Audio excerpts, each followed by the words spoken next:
The Auburn Tigers beat South Carolina 24-2 in Plainsman Park tonight to take game one and move to 14-11 in the Southeastern Conference. Let's get in here and talk about it. You are now listening to the War Report Podcast Network.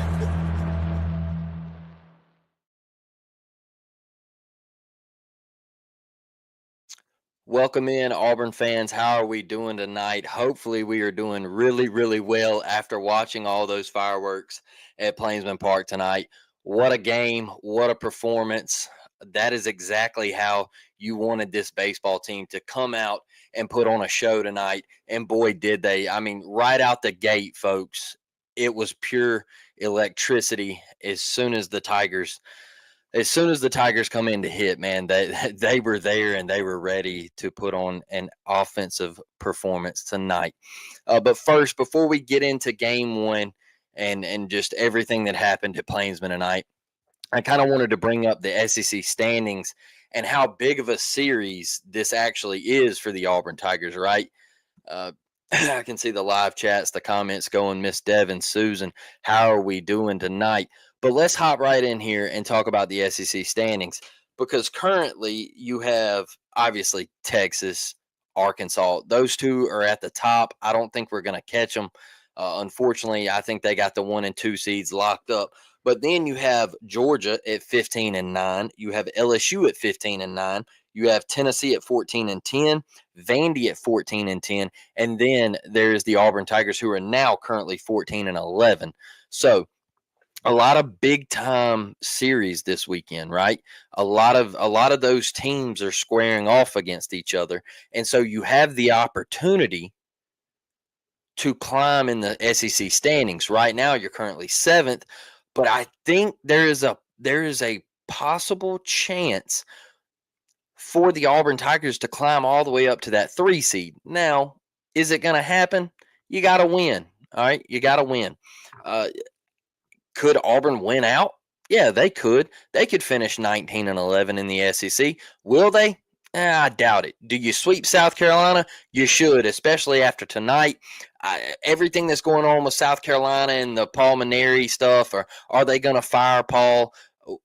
Who knows? All right. But I think that team is clocked out. So the next two, you got to handle business. You got to get to 16-11 in the Southeastern Conference. And then you go to Ole Miss next week and let the chips fall where they may. With that one, I think you should take 2 out of 3 from Ole Miss as well. But I wanted to talk a little bit about this. So Arkansas and LSU play this weekend. You really want Arkansas to handle LSU. Maybe they can take 2 out of 3. That's what you really need. Maybe they can sweep. I don't know. But like I said, Arkansas I think they got that 1 to 2 seed locked up. Them and Texas are up there. I think they're locked in. So you need LSU to lose. And then Bama is playing Georgia this weekend. You need Georgia to drop a couple if you really want to move up, because the standings are so tight right now. And then Vandy and Tennessee are squaring off. So these are the matchups that you need in order for you to climb. All Auburn has to do is win. Just win. And you can climb these standings. And the reason I think this is so important is because remember the 1 through 4 seeds in the SEC tournament this year get a double bye. It's single elimination. Everybody goes to Hoover this year. And then 5, 6, 7, and 8 seeds, they get just a bye. Not a double bye, just a bye. So getting in that top 8 is crucial, but you really want to get in that top 4. You want Auburn in that top 4. I would love to see Auburn climb to 3, but there's a lot of winning that you got to do, and you need some other teams to lose. But that is why I wanted to talk about that tonight, because that is how crucial this series is. Auburn has got to continue to lay it on South Carolina exactly how they did tonight. You can't let up, man. You got to take all 3 of these, and if you do, I think you are setting yourself up in prime position to be a top 8 national seed. I think it is there for the taking, and that would be monstrous for Auburn, man. I mean, that would be so crucial for Auburn to not only get a national seed. All right, we've done that. We've been to Omaha, but people ask me like, Blake, do you think Auburn could win a national championship? I'm like, yes. Yes, I do. I think Auburn could win the national championship. The last two times we went to Omaha, boy, I was just excited to be there, right? I was just excited to say, hey, my team is going to Omaha, Nebraska. It's the pinnacle of college baseball. It's what every kid dreams of. And I was just excited to be there, right? I was just excited to watch my team play in Omaha. This year, I think you can go win the whole thing, especially with the way the pitching is setting up. And this lineup, just a couple of weeks ago, we were wondering if we were going to be able to score. Now you're putting up runs after runs after runs. You go to Knoxville last weekend, you produce runs. Tonight you produce runs.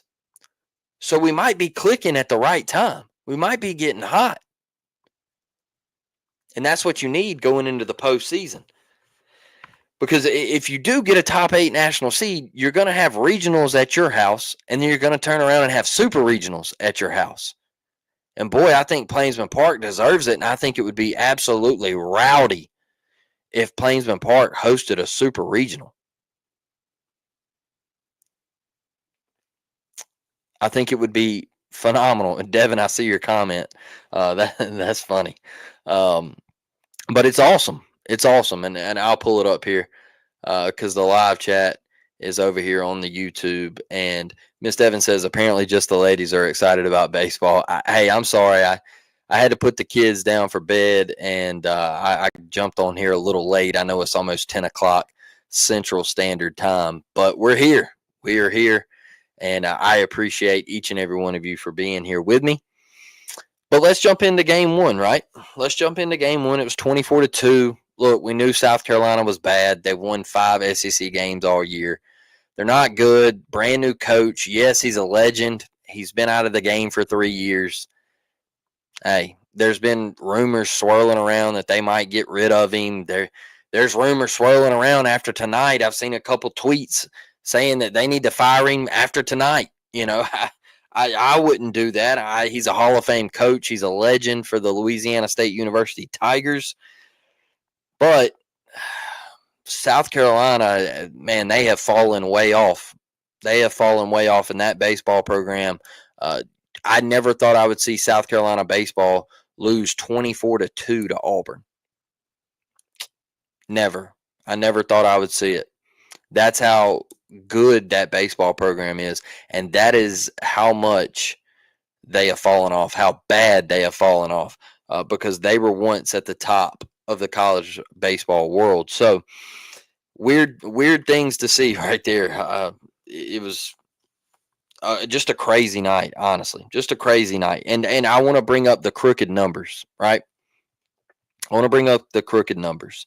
Susan, it's struggle bus for South Carolina over there. Auburn scored 5 in the second, 7 in the third, 3 in the fourth, and 9 in the fifth. Those are crooked numbers, folks. After you got down 1-0, you come in and you put up crooked numbers. And that's what it takes to win baseball games in the Southeastern Conference. After they scored their one, I said, hey, look, 1 run's not going to beat us. Cam Tilley's just got to settle in. 1 run is not going to beat the Auburn offense tonight. We know South Carolina, they're not that good. They don't have that great of arms. Bullpen's really thin. There's not much there, right? 1 run isn't going to hold us. And, boy, you come in and put on an offensive clinic, right? Let's start with Chris Rembert, 3 for 5, 6 RBIs, and a bomb.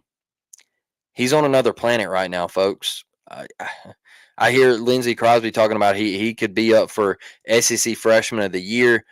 Boy, he's putting together a hell of a case right now. He is putting together one of the better seasons in the country from a freshman, not just the SEC, but in the country. And he's moved into the second base role. He can DH. He's a natural shortstop. Right? He's a natural shortstop. He can even go out in the outfield and play. That's what's crazy about Chris Rembert. He's a utility guy. And to me, all the utility guys in this lineup, I think that's what makes the lineup so special. Is you have multiple guys that you can plug in and play multiple different positions. Chase Frelick can play third base. There's just guys that you can maneuver around if you had to that can fill roles. And that is, yes, that is what is great about this Auburn lineup this year. And me personally, I think it's the best Auburn baseball lineup we have ever seen. I do 1 through 9. I think it is the best lineup Auburn has ever had in their history of baseball. Now, has Auburn produced greats?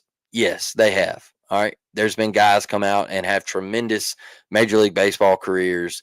And you got guys like Sonny DeShera who comes to Auburn for a year and he goes off and he's doing good things in the minors right now. But as far as top to bottom, it's the best lineup Auburn has ever had. And what's crazy is there's 3 true freshmen in that lineup too. Don't get it twisted. And they're really, really good. They're really, really good. So, and another thing, hell, Lucas Steele. We could talk about him. It's a guy that transferred from Sanford. I got laughed at on Twitter earlier in the year for saying that Sanford was a really, really solid baseball program. Guy checked me and he said, "Man, I think you mean Stanford." And I said, "No, Sanford in Birmingham, Alabama." And he said, "Oh, don't know much about him." Casual, right? Sanford has produced a lot of great baseball players, and they're going to continue to do it. And Auburn's going to continue to try to portal out of Sanford. And Lucas Steele has been a treasure for this Auburn baseball team. A guy that come over, I mentioned him at the beginning of the year. He's not going to complain. He's not going to gripe about playing time or getting in the lineup. He's just going to continue to work and grind, and he can do that. All right. And he's shown that he can hit from both sides of the plate. And it's really hard with Lucas Steele hitting behind guys like Ike Irish and Cooper McMurray and Chris Rembert, Cade Ballou, and it's really, really difficult to maneuver yourself through this Auburn lineup because of guys like Lucas Steele. And then you say, "Oh, well, let's kind of pitch around Lucas Steele." Okay, well, hello, there's Chase Frelick, Bub Terrell. It's freaky, man. It is freaky, and that is why I think this lineup is the best one we've ever had. E.g., man, Eric Guevara. Eric Guevara has been in the clutch so much this year for Auburn. Ike Irish continues greatness. I can't say enough about the dude. Ike Irish, in my opinion, will go down as one of the greatest. I don't want to say the greatest, because, boy, we've had some damn good ones. All right? We've had some good ones. But he will go down as one of the greatest Auburn baseball players of all time. And I'm not sure. I know people get on the whole argument about should numbers be retired or whatever. I think you got a case there. If Auburn goes on a run to Omaha, I think there's a case there for Ike Irish to be able to come back to Plainsman Park one day and see his number no longer being worn. And so that's just how good I think he is. I think he's going to be the first catcher taken off the board in the MLB draft. And I think that speaks volumes for Auburn baseball, not only for what Butch Thompson has built, but it's going to help in recruiting. When you see Auburn flash under Ike's name, it's going to help the whole morale of the program. And don't forget, you're coming off a 8-22 season last year in the Southeastern Conference, and you turn around and do this. And don't think I forgot about all the people who was there last year saying, "Blake, you're too high on Butch. What has he done?" He sent us to Omaha twice. Go back to last year. That was his 9th year as the head man at Auburn baseball. And he sent us to Omaha twice in that time frame. And you're telling me I'm too high on him? He's the GOAT. He is the GOAT of Auburn baseball. He's the best coach we've ever had. That is why I get extremely nervous when jobs like Mississippi State come available. He's from Mississippi. I'm terrified. And that job hasn't been filled yet. And I'm still terrified because it's in the back of my mind that Butch Thompson would do wonders at a place like that. You see what he's done at Auburn. Boy, what would he do at Mississippi State? What would he do there? That's why I get so scared, is because I'm like, man, please don't leave. Please. But now I know we have Cohen at AD right now, and I think we're safe. I do. But it's still a scary thought, man. And for a lot of our fan base to come out and say last year, yes, it was unacceptable.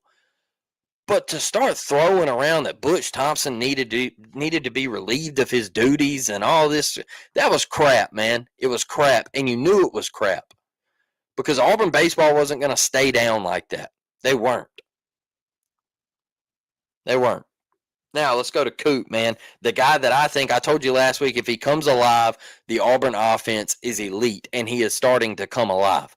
He's starting to be that Coop that we have seen the last 2 years in an Auburn uniform. And he was 1 for 3 tonight with 3 ribbies, a bomb. And I'll tell you what, this team, I mentioned Ike Irish, I mentioned Lucas Steele, and now Cooper McMurray. They had 5 walks tonight between the 3 of them. So they were patient at the plate, but they were also seeing beach balls up there. And that ball Lucas Steele hit, it got out quick, fast, and in a hurry. 113 velo. All right. Lucas Steele can swing it with the best of them, man. What a pickup. What an addition for Butch Thompson and Gabe Gross. And just to insert that guy in this offense. Eric Guevara hit an absolute creature over the batter's eye. That grand slam was electric. Man went 4 for 5, 5 ribbies, 1 bomb, like I just mentioned. What a performance by him. I can keep going down the lineup. Bub Terrell, welcome back, big fella. 1 for 4 tonight, 2 ribbies. Just glad to see you get a hit, big dog. Just glad to see you get a hit. You struggled. Everybody's going to do it. It's the game of baseball. All right? Nobody's perfect. You're going to struggle. It's a game of failure. 3 for 10 is 300. That's Hall of Fame stuff right there. All right? Tell the kids, if you got a young buck coming up, if you go 3 for 10, you're a Hall of Famer. In the MLB, if you hit 250, you're a really, really good player.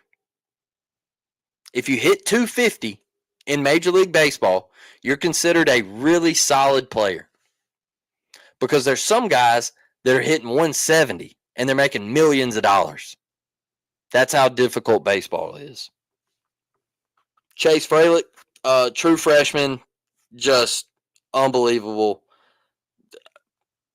The job that he has been able to do behind the plate last weekend, catching all 3 games in Knoxville, brutal with the weather, the delays, not knowing when to go. He said, hey, don't worry about it. Don't put Ike behind the plate. I'm okay. I'm going to catch all 3 games. Comes out tonight, man, 4 for 5 with a ribby. Just solid all the way around, man. Can spray it all over the field. I love the back control to be able to just flick it when they shift Fralick, and he's just got that ability just to flick it through that 6-hole. Solid stuff. Elite hitting. Watch videos. Like I just said, if you got a young buck, turn on Chase Fralick film and watch Chase Fralick ABs. Teach your kid to swing the stick like Chase Fralick. Let the ball get deep. Drive it the other way, man. The back control is exceptional from Chase Fralick. Mentioned Bub Terrell. Derek Fabian, another guy. Welcome back, big fella. 2 for 4 tonight with a ribby. Hey, the first one, the double, sometimes the ball's got to bounce that way, right? In order for you to get hot, it's got to go a certain way, and the ball bounced your way, and you got it over the third baseman's head, and you got it down the left field line. And if he wakes up, boy, I don't know what to tell everybody else in the country. I really don't. If Derek Fabian wakes up and starts hitting the baseball like this, going 2 for 4, driving in ribbies, all that good stuff, and the elite defense at shortstop, it could be – we could be getting excited in Omaha. And that's how confident I feel about this team. I'm to the point now where if we don't make it to Omaha, I would be really upset. That's how good I think this team is. And I told that to my buddy Trent and Jake tonight. I feel like Auburn is on a path, and they're playing lights out right now. And I think they're really, really scary. I do. I think they're really, really scary with this lineup. The way you have kind of maneuvered the pitching staff around, and you found guys that you can throw in that starting role. And look, you didn't even throw Sam Dutton tonight. You threw Cam Tilly. And obviously they said, okay, well, Sam Dutton, we didn't want to move him up to Thursday. It was the 2-day stretch because he threw Saturday in Knoxville, so you didn't want to move him up to a Thursday. You wanted to keep him on his routine, right? I also think a little bit of this had to do with you kind of wanted to see what Cam Tilly would do in a game one situation against the 4 seed in a regional.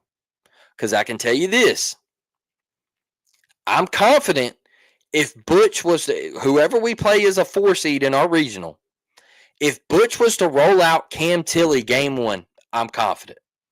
So if you had just say whatever team, a Stetson or whoever that come to be a 4 seed, I mean, I think Stetson's better than a 4 seed, but I'm just throwing a team out there, right?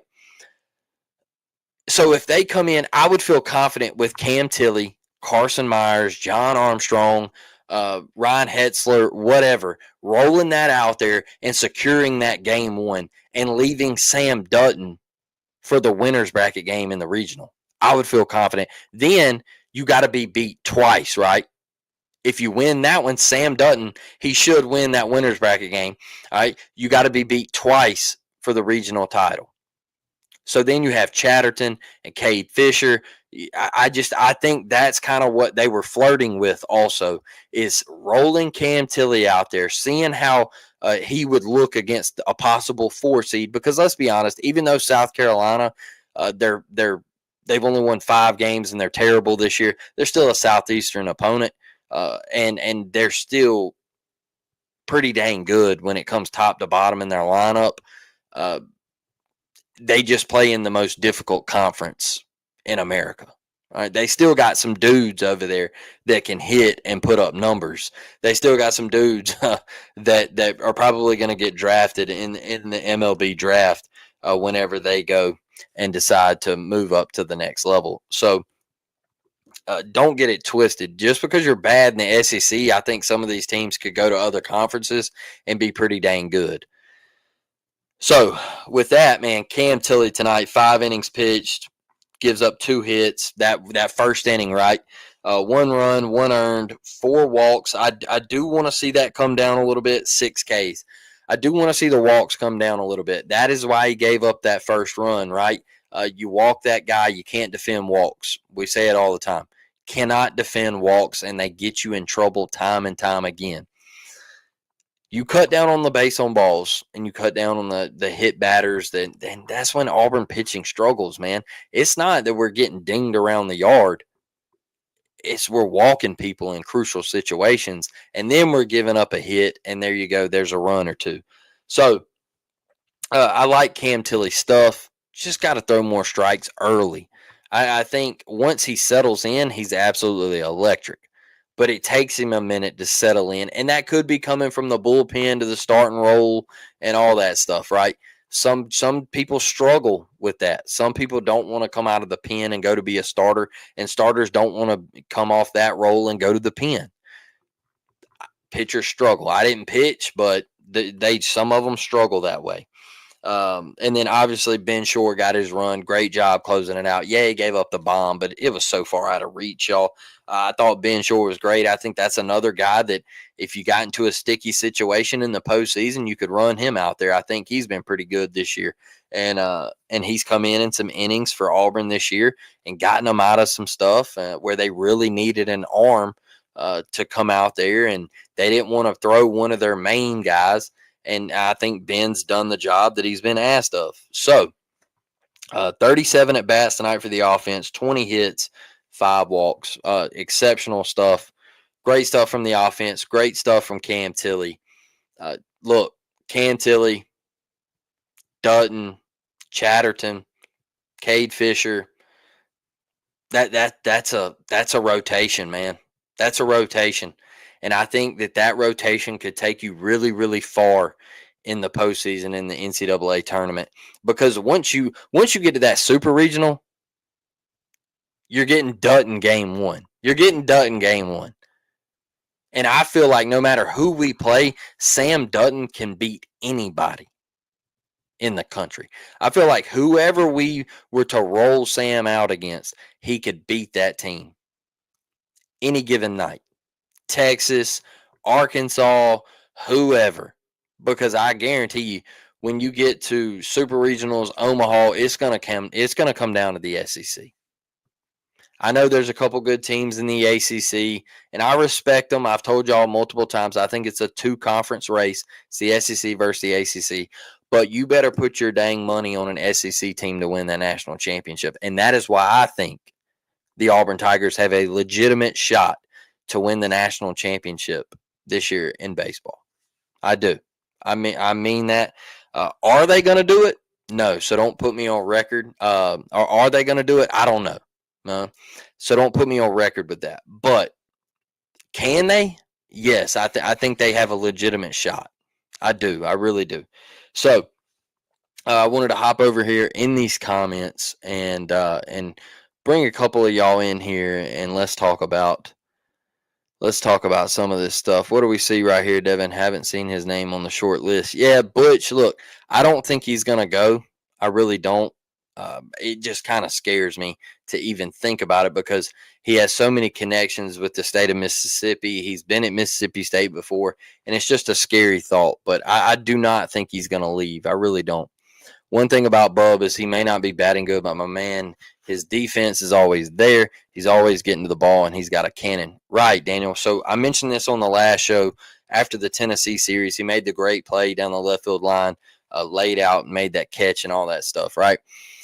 You want guys on your roster who are not going to carry over what they're doing at the plate to defense.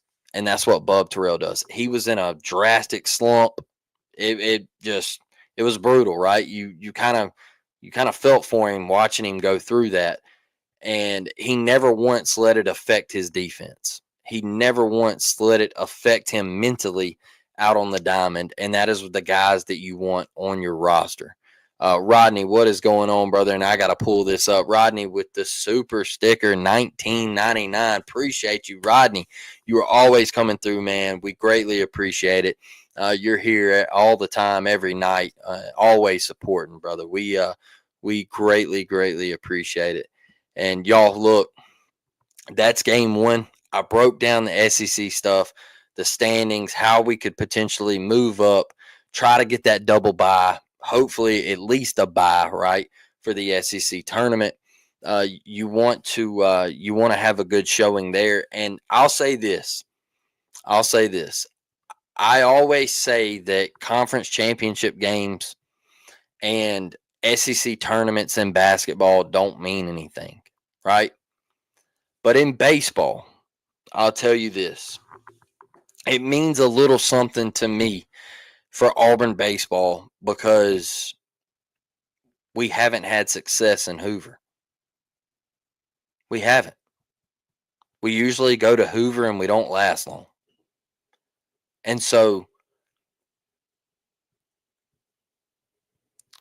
going to Hoover in the SEC baseball tournament and having a great showing, it would mean the world to me if the Auburn Tigers won the SEC baseball tournament. Now, y'all know how I feel, just like I said it. If they lose, oh well. Hey, cool, whatever.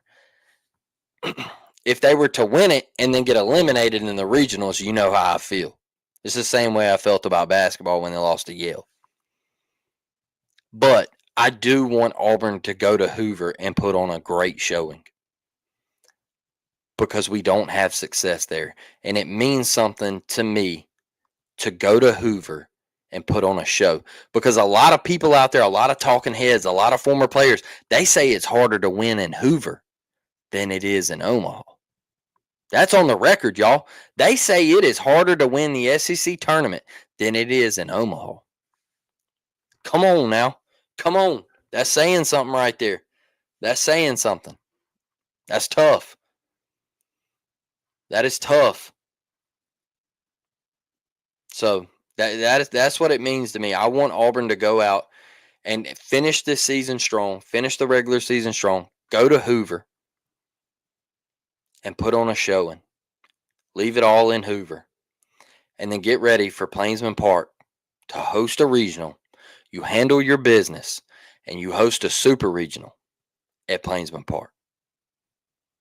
Boy, it would be absolutely electric. The renovations, War Eagle Wall. Oh, man, I can't even just put it in my mind right now. Picture it. What Plainsman would look like hosting a super regional. Come on now.